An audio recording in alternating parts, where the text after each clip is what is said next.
하나님 사랑합니다. 정말로 사랑합니다. 할렐루야. 오늘은 헌금과 복의 관계에 대해서 말씀을 드리려고 합니다. 제가 제일 어려운 설교가 헌금 설교입니다. 하지만 성경적인 헌금을 배워야 하나님 앞에 인정받고 복도 받을 수 있습니다. 또 교회는 헌금에 대해서 바르게 가르쳐야 될 의무도 있습니다. 오늘은 1년에 2번 있는 헌금 설교 주간입니다. 그러므로 처음 오신 분들, 교회에 처음 오신 분들은 야, 교회 가면 날마다 돈 얘기만 해. 이건 큰 오해이십니다. 오늘 복이 없으셔서 헌금 설교하는 날 오신 것입니다. 다음 주부터는 헌금 설교 안 합니다. 그러므로 교회는 헌금에 대해서도 가르쳐야 될 의무가 있습니다. 오늘은 말라기 선지자가 유다 백성에게 헌금에 대해서 외치는 말씀입니다. 오늘 본문 말씀을 요약해 보면 첫째가 너희 이스라엘 백성이 저주를 받아 가난하게 된 이유가 뭐냐? 헌금을 안 해서라는 겁니다. 사람이 어찌 하나님의 것을 도둑질하겠느냐? 그러나 너희는 나의 것을 도둑질하고도 말하기를 우리가 어떻게 주의 것을 도둑질하였나이까 하는도다. 이는 곧 11조와 봉헌물이라. 11조 헌금과 일반 하나님께 드려진 예물들을 도둑질하는 것이다. 헌금이다. 이렇게 해석할 수 있습니다. 곧 온 나라가 나의 것을 도둑질하였으므로 뭘? 11조와 봉헌물을 도적질하였으므로 너희가 저주를 받았느니라. 저주받은 이유가 헌금 안 했기 때문이랍니다. 이해가 안 가죠. 근데 오늘 설교를 다 들어보시면 맞다, 이렇게 동의하실 것입니다. 이스라엘 백성들이 가난하게 된 이유가 헌금을 드리지 않았기 때문이라는 거예요. 북쪽 이스라엘과 남쪽 유다 백성을 합해서 우리는 이스라엘이라 이렇게 말을 합니다.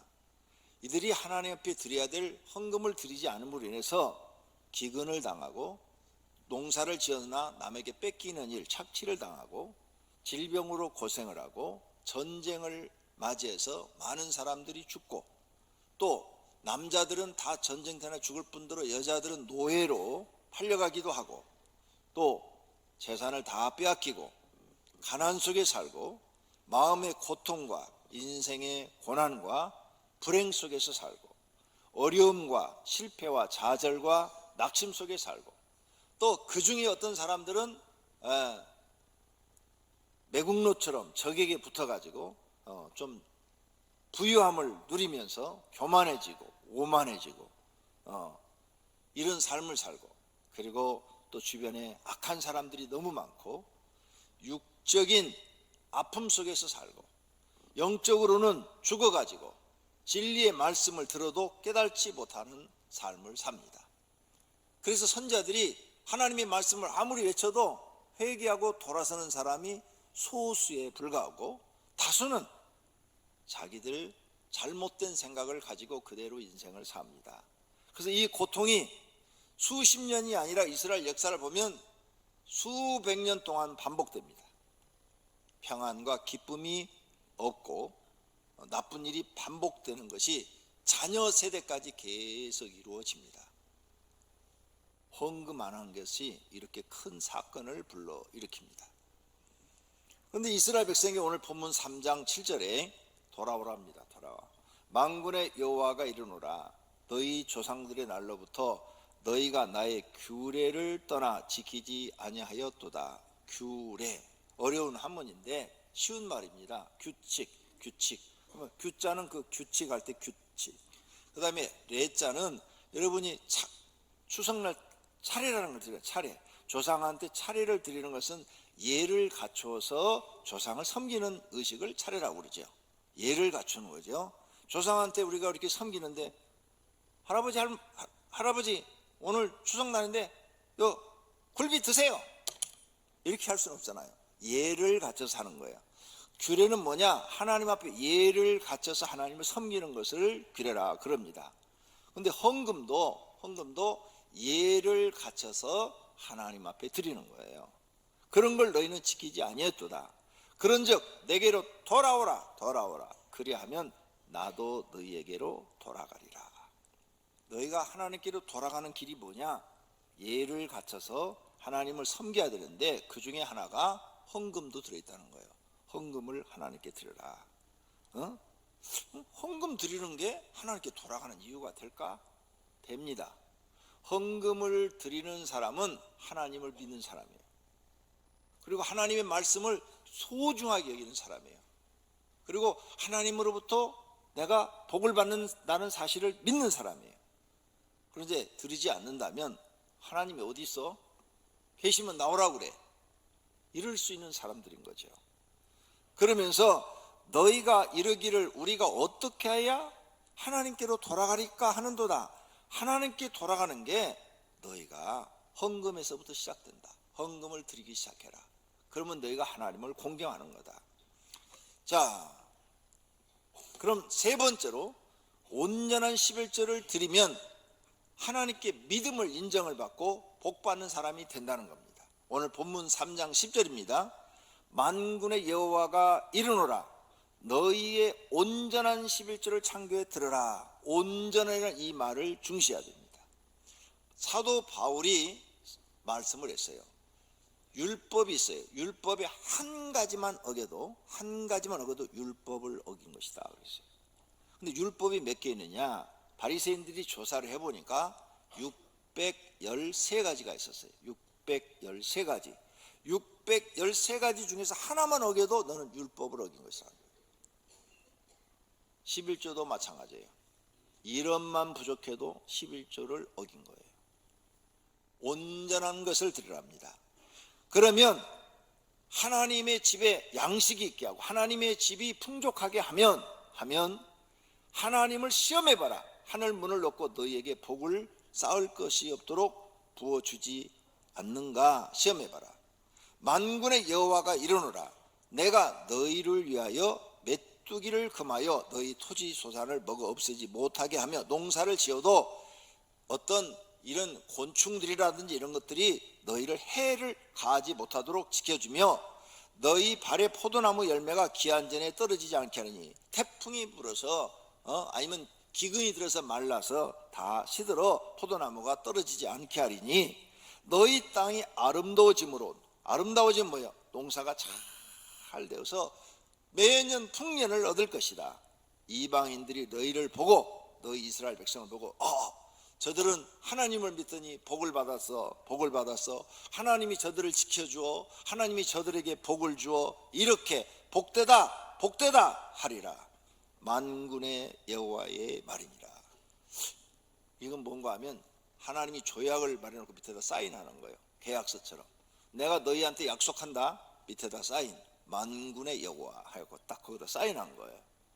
이렇게 하나님이 말라기 선지자를 통해서 이스라엘 백성을 가리키는 줄로 믿습니다.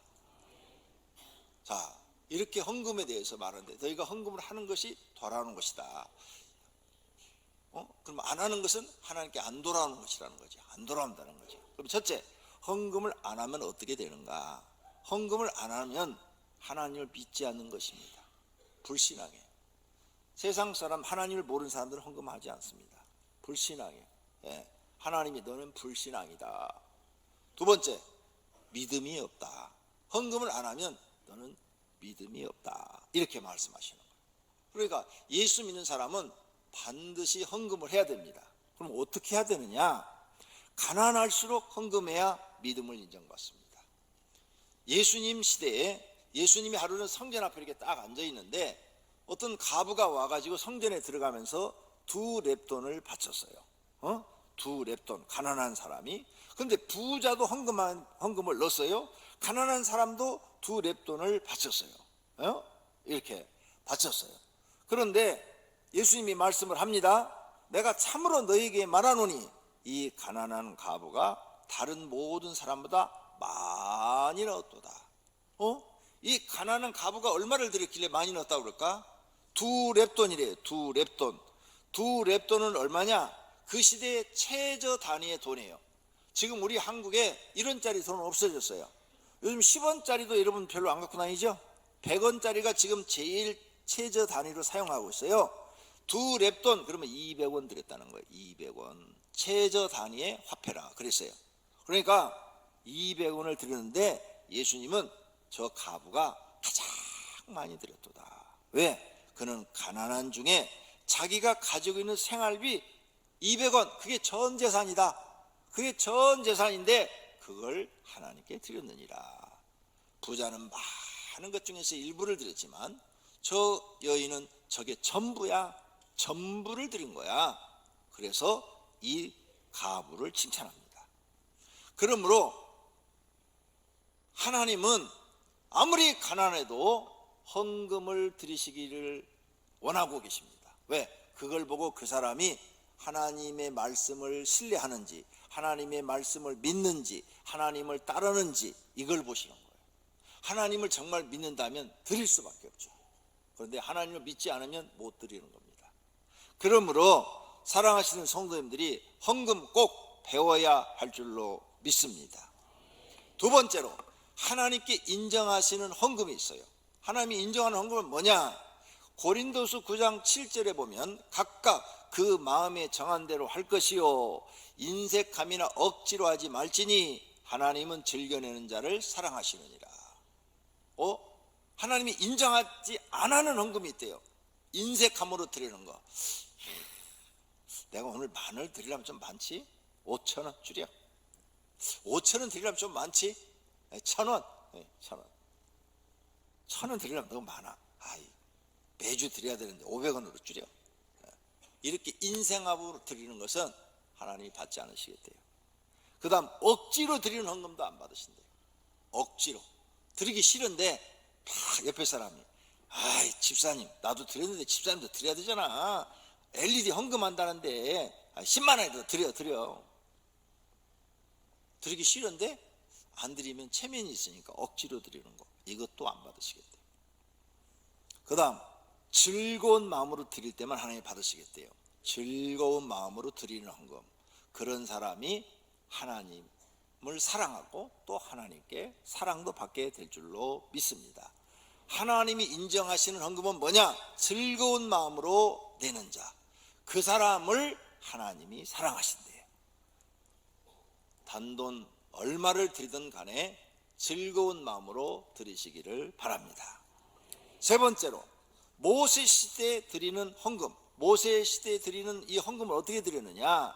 소제, 번제, 하목제, 속건제, 속죄제 이 5가지 제사를 통할 때 반드시 하나님 앞에 제물을 가지고 와서 드리도록 되어 있어요. 제물이 없이 빈손으로는 제사 자체를 드리질 못해요. 하나님이 그 사람을 받지를 않는 거예요. 그래서 하나님께서 가난한 사람도 드릴 수 있도록 이렇게 해놨어요. 모든 사람은 속죄제를 드릴 때 기본이 양이에요. 그런데 양을 드려야 되는데 양을 드릴 만한 형편이 못 되면 산비둘기나 집비둘기를 드려라.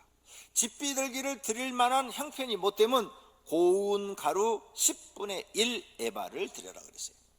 고운 가루 10분의 1 에바가 뭐냐? 손으로 이렇게 한 움큼 딱 쥐면 요거. 네가 빵 만들어 먹을 밀가루 요거 한 움큼이라도 하나님 앞에 가지고 와라. 그래서 제사를 드려라. 아무리 네가 가난해도 너 먹을 밀가루는 있지 않느냐? 밀가루 한 움큼이라 가져라. 그럼 이걸 가져오면 어떻게 하느냐? 나무에 불을 붙여놓고 불 위에다 이렇게 탁 뿌려요. 그러면 타버리는 거죠. 그거라도 너는 하나님께 드려라. 그 밀가루 탔는데 어떻게 먹어요? 하나님이 먹으려고 밀가루 한 움큼을 가져오라고 그랬어? 아니요. 그 사람 마음을 보시려고, 그 사람 믿음을 보시려고 그걸 가져오라는 거야. 그 밀가루 한 움큼 먹어서 뭐 하겠다고? 여러분이 나 밀가루 한 움큼 갖다 주면 절대 안 받을 거예요. 나를 거지 취급하냐고 그럴 거예요. 그런데 하나님은 그 사람 마음을 보시려는 거예요. 그 사람의 믿음을 보시려는 거예요. 그렇게 가져다가 하나님 앞에 드려라 이렇게 말씀하셨어요. 이게 법이에요. 그래서 신명기 16장 10절에 보면은 여호와께서 택하신 곳, 예배당이죠. 예배당 성전에서 여호와를 배웁되 빈손으로 여호와를 배웁지 말라고 그랬어요. 빈손으로 너 하나님 앞에 나오지 마라.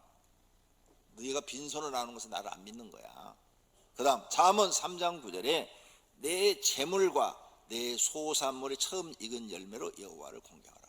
하나님을 공경하는 것 내 재물로 공경하라. 네가 가지고 있는 재물로 하나님을 공경하는 것이다. 재물을 드림으로 공경하는 것입니다. 여러분 부모님들을 모시죠. 부모님 전화로 엄마 나 공경해요. 아빠 공경해요. 근데 용돈 하나도 안 보내줘. 그건 쓸데없는 거라는 거죠. 말로 하는 것은 아무 소용없다는 거죠. 진짜로 공경한다면 어머니 아버지 생활비를 보내드려야죠. 그게 공경하는 거지. 아무리 힘들고 어려워도 나 먹을 것은 다 먹고 내 새끼 학원 보낼 건 다 보내면서 부모님한테 생활비를 안 보내주셔? 용돈도 안 보내줘? 그건 자식의 도리를 모르는 거죠. 자기도 자식을 키우잖아요. 얼마나 자식 키우는 게 힘들어. 이 자식이 때로는 왼술 때가 있어. 얘들만 없으면 내가 그냥 번 돈으로 편하게 살 텐데 얘들 키우느라고 그냥 돈 다 벌어서 자식한테 다 집어넣잖아. 그렇게 힘들게 자녀를 키우는데 늙으니까 나 몰라라 해요.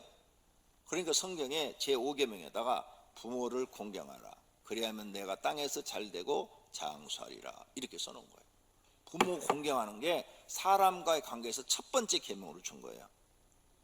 4계명은 안식일을 기억하여 거룩히 지키라. 이건 하나님을 섬기는 계명이에요.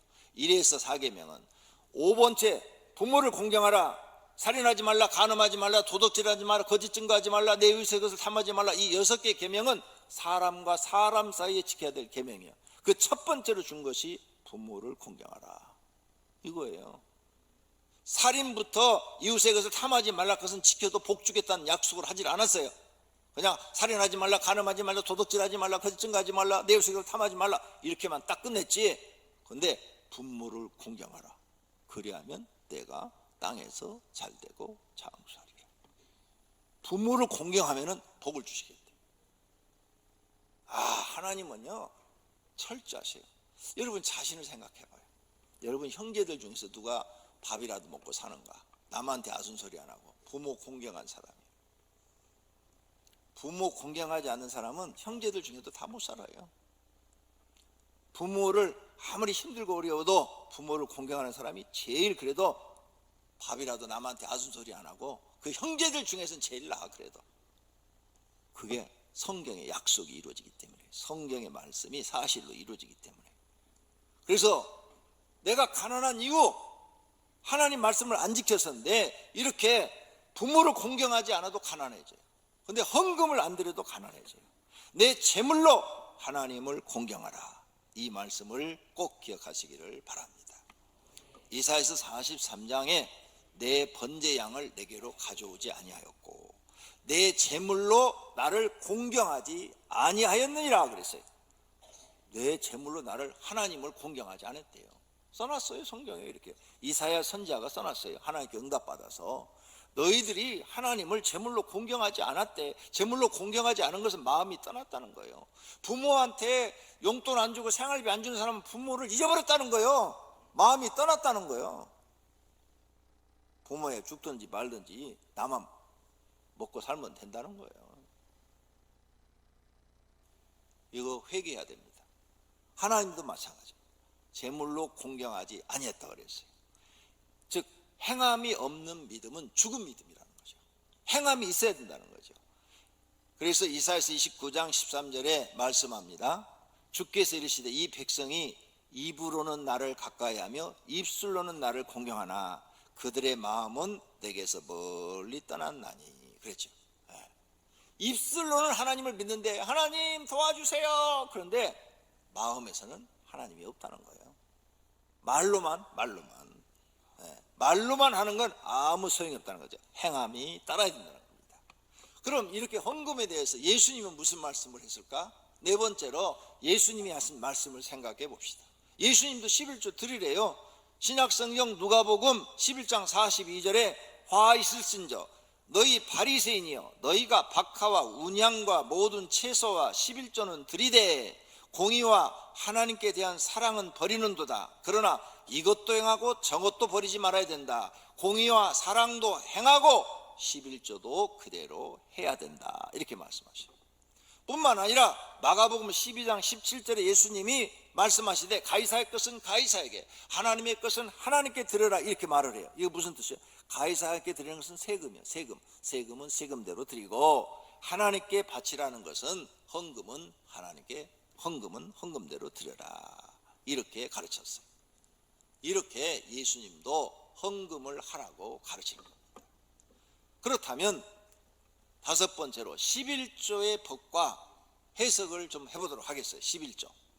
11조가 그럼 뭐냐? 하나 다 내 건데 하나를 띄어 드리려니까 아까워서 못 드리는 거죠. 그게 아니에요. 이제 11조를 정확하게 알아야 돼요. 11조의 법이 없었어요.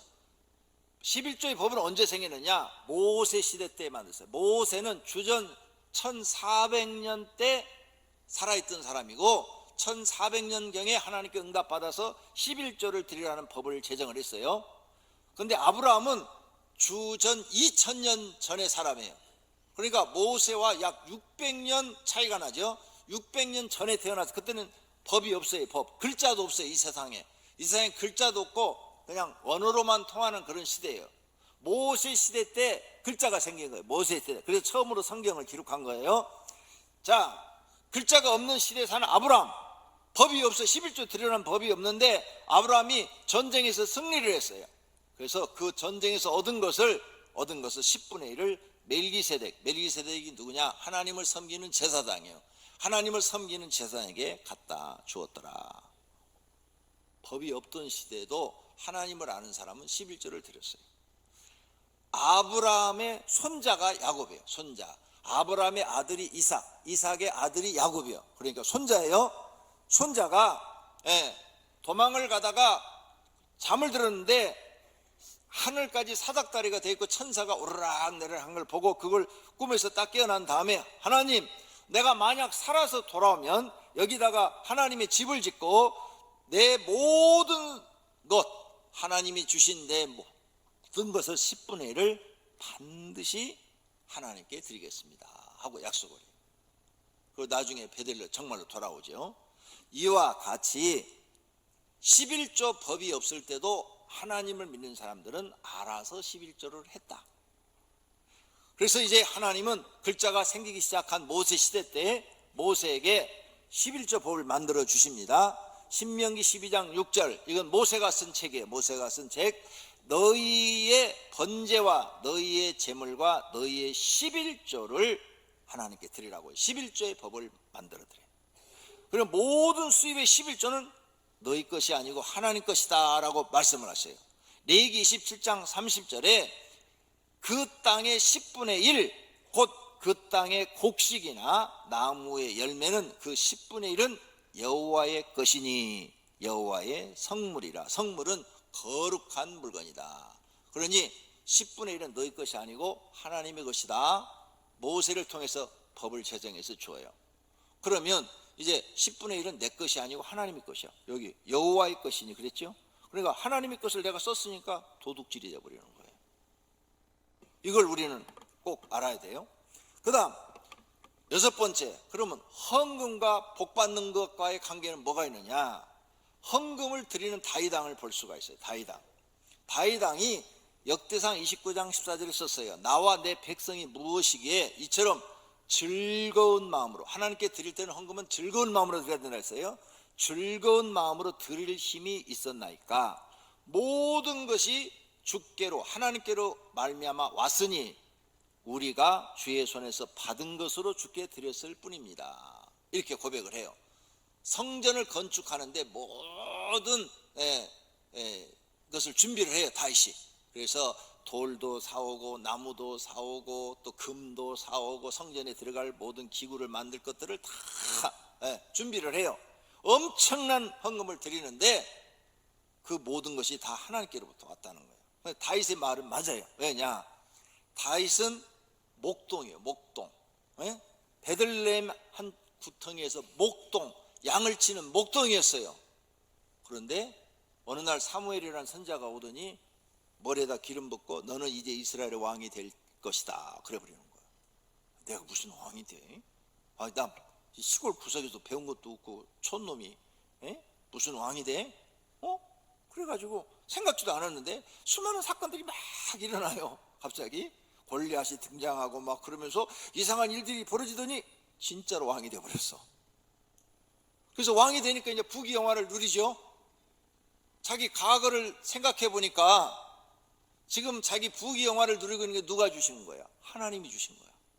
정말 하나님이 주신 거야. 목동이었는데 가난한 목동이 하나님 주신 부귀영화를 누리고 있는 거야.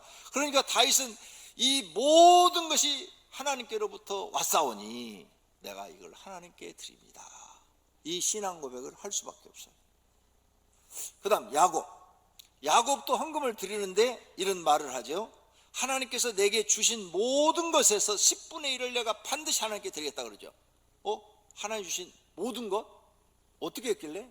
야곱이 도망을 가서 외삼촌 집에 갑니다. 도망갈 때 몸뚱아리 하나밖에 없어요. 아무것도 가지고 간 게 없어요.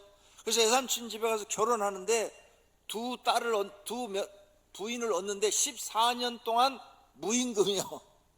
10원짜리 하나 월급이 없어요. 14년 동안을 무임금으로 일하고 두 딸을 부인으로 얻게 되죠. 14년이 지나고 자녀들은 태어났는데 거지야. 그래서 하나님 앞에 기도했더니 지혜를 줘. 그래서 얼룩한 것은 이제 외삼촌한테 가서 얼룩한 것은 다 내게 주세요. 근데 여러분 양하고 염소 보니까 얼룩한 게 있던가요? 거의 다 하얀색이에요. 그러니까 외삼촌이 생각할 때는 미련한 놈. 야 얼룩한 것은 어쩌다 하나씩 태어나지. 양하고 염소가 무슨 얼룩하냐, 무슨 얼룩소냐? 외삼촌이 볼 때는 야곱이 참 미련해요. 그런데 성경에 그 자세히 보면 재밌어요. 하나님께서 야곱을 축복하시는데 순놈이 암놈하고 짝짓기를 하는데 짝짓기 할 때마다 전부 얼룩한 것이 올라타더라 그랬어요. 그러니까 태어나는 게 뭐만 태어나? 얼룩한 것만 다 태어나. 그래서 쉽게 구분이 딱 되는 거예요. 이것은 야곱의 것, 하얀 것은 외삼촌 것. 그런데 야곱의 것이 외삼촌 것보다 6년 동안에 더 많아져 버렸어. 왜? 하나님이 작업을 시작한 거야. 그래서 야곱이 이제 부자가 됩니다. 여러 가지 사연에 의해서 다시 가나안 땅으로 돌아오죠. 그러니 야곱이 받은 건 다 누가 주신 거예요? 그러니 야곱의 고백은 이렇게 나와요. 하나님께서 내게 주신 모든 것에서 10분의 1을 내가 반드시 하나님께 드리겠나이다. 자기가 받은 게 다 뭐라고? 하나님 것. 그러니 하나님께 드리는데 즐거운 마음으로 드리는 거예요. 가난하신 성도님들도 야곱처럼 되기를 바랍니다. 다윗처럼 되기를 바랍니다. 여기 서 있는 목사도 똑같아요. 저 정말 가난했습니다. 10대 후반 때 정말 가난했습니다. 먹을 것이 없을 정도로 가난했어요. 그때 안 해본 게 없어요. 별걸 다 해봤어요. 구두 닦기도 해보고 연탄장수도 해보고 신문팔이도 해보고 별짓을 다 해봤습니다. 먹고 살기 위해서. 저는 목사 될 생각은 1%도 없었어요. 1%도 없었어요. 왜? 목사님들 보니까 다 가난해. 나도 가난한데 가난한 게 싫으니까 목사는 생각도 해본 적이 없어요. 기도도 해본 적이 없죠. 그러니까. 그런데 헌금 이렇게 주일날 헌금을 드리는데 헌금 주머니가 오잖아요. 여러분도 오겠죠. 헌금을 드려야 돼. 헌금할 돈이 없어요. 정말 없어요. 1원짜리 하나도 없어. 너무 부끄럽고 창피스러워서 헌금 주머니에다 손을 집어넣었어요. 하나님, 저는 돈이 없어요. 제 몸을 드릴게요. 항상 그랬어요.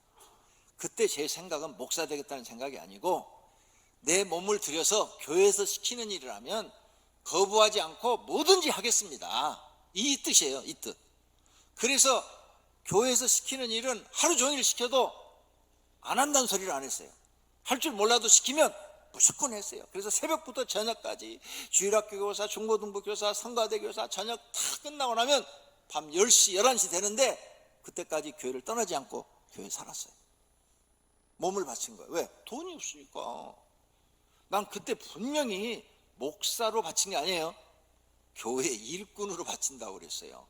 그러는데 그때 하나님이 아마 내 몸뚱아리를 받아버린 모양이야. 그래가지고 강제로 신학교 입학을 해가지고 강제로 다니게 돼갖고 목사가 돼서 섰는데, 지금 제가 이렇게 큰 교회 목사가 돼서 하나님의 축복으로 잘 살고 있잖아요. 그렇죠? 그러면 나에게 주신 모든 게 다 누가 주신 거예요? 하나님이 주신 것. 그래서 저도 하나님께 이 사람들과 똑같은 마음으로 드립니다. 드릴 때마다 하나님, 내가 드릴 수 있어서 감사합니다. 하나님께 내가 드릴 수 있어서 행복합니다. 그 옛날에 가난할 때 드리고 싶어도 못 드렸는데 지금 드릴 수 있어서 감사합니다. 그래서 지난해도 제가 통계를 딱 뽑아봤어요. 우리 교회는 다 컴퓨터로 관리하기 때문에 헌금자 순위 치면 1순위에서부터 1000, 그러면 1000까지 딱 나옵니다. 순위가 쫙 떠요. 제가 지난해도 1등, 500개 헌금 1등, 그 지난해도 1등, 그 지난해도 1등. 안 뺏길 거예요. 아무도 헌금 제가 1등 하는 걸, 여러분이 사업하시지만 저를 못 쫓아와요.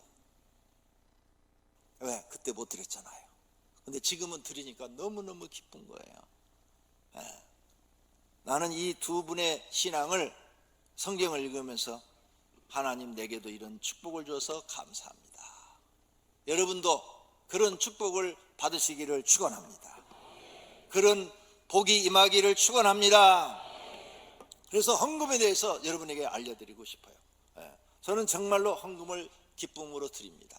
아주 슬금으로 드립니다. 제가 지난해 드린 액수를 여러분한테 발표하면 깜짝 놀랄 거예요. 우리 월급을 다 드려도 안 되겠네. 그런 돈이에요. 근데 하나님께 그만큼 또 주시는 거예요. 이상하게 내가 무슨 일을 하면요, 잘 돼요. 목회뿐만 아니라 여기다 내가 돈을 좀 투자를 해야 되겠다 그러면 1000만 원을 투자하면 2천만 원, 3천만 원이 돼서 돌아와요. 신기한 일들이 벌어져요. 하나님 막 돈을 주시는 거예요. 돈을. 그러니까 내가 하나님께 드릴 수가 있는 거죠. 하나님이 축복을 주신다 그 말이에요. 그런 복이 성도들에게 임하기를 축원합니다. 그러면 헌금과 복의 그릇이 있어요.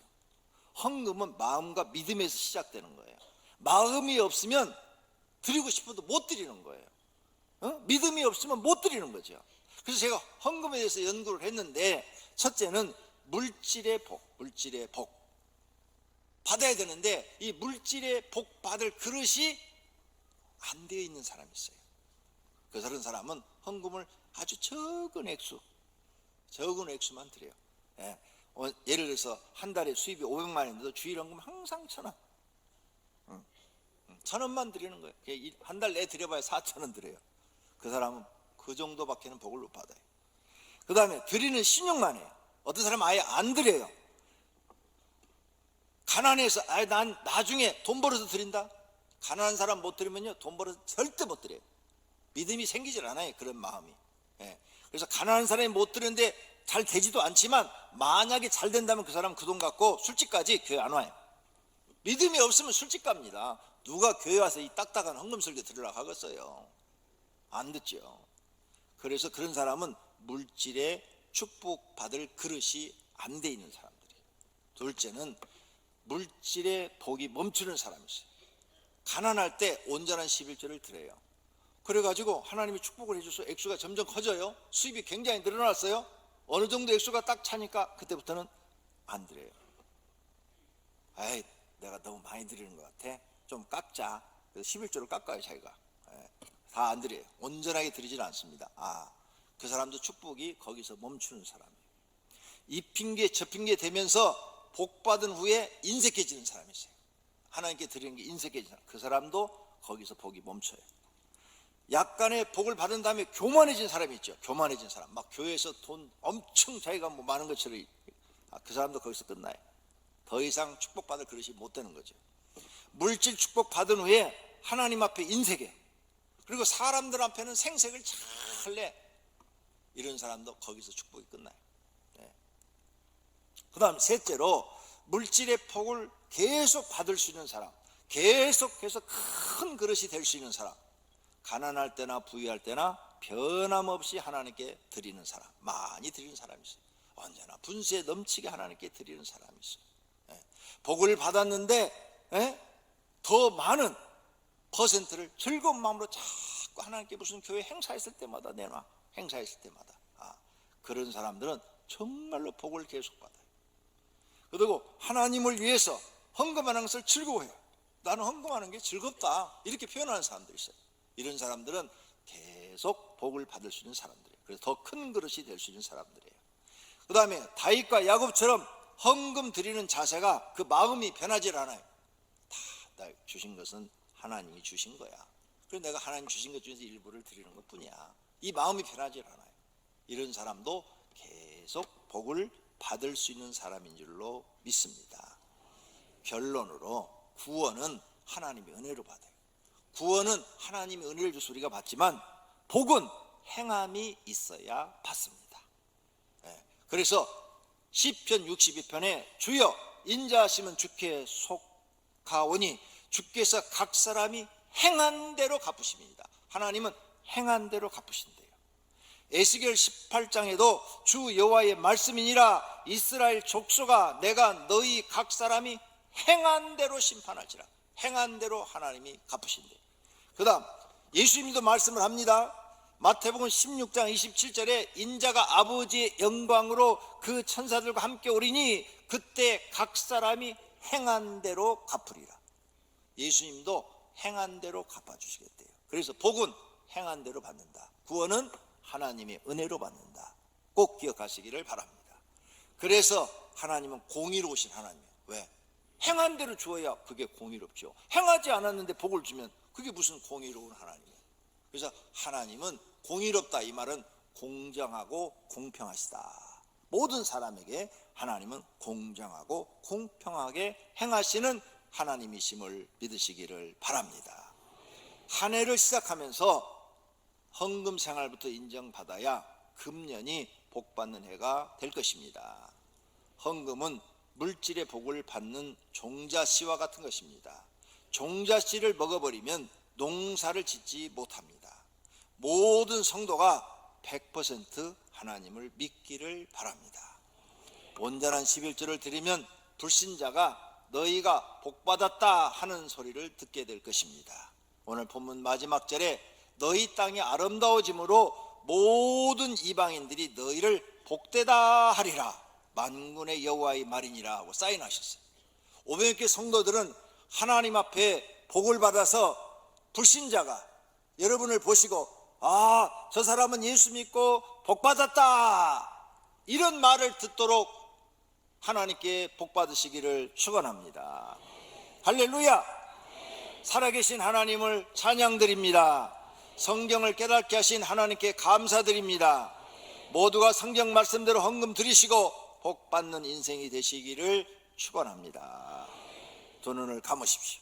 그리고 결심의 기도를 하십시오. 하나님, 내가 말씀대로 살겠습니다. 하나님을 진짜로 믿겠습니다. 이제 나도 헌금을 드릴 줄 아는 사람이 되게 해 주십시오.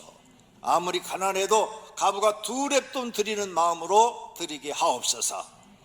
그 결심을 이루도록 하나님이 도와주실 줄로 믿습니다. 다 같이 개인 기도하십니다. 기도하십시다. 하나님 아버지, 오늘 말씀을 들었습니다. 하나님께서 우리에게 헌금에 대해서 가르쳐 주십니다. 모세 이전에도 11조를 했고 모세 때 11조가 제정이 됐고 예수님 당시에도 예수님도 11조를 드리고 가이사의 것은 가이사에게 하나님의 것은 하나님께 드리라고 말씀하셨습니다. 우리가 이런 하나님의 약속의 말씀을 믿고 드리면 하나님께서 우리를 축복하셔서 너희를 복되다 하리라 하는 말씀이 이루어질 줄로 믿습니다.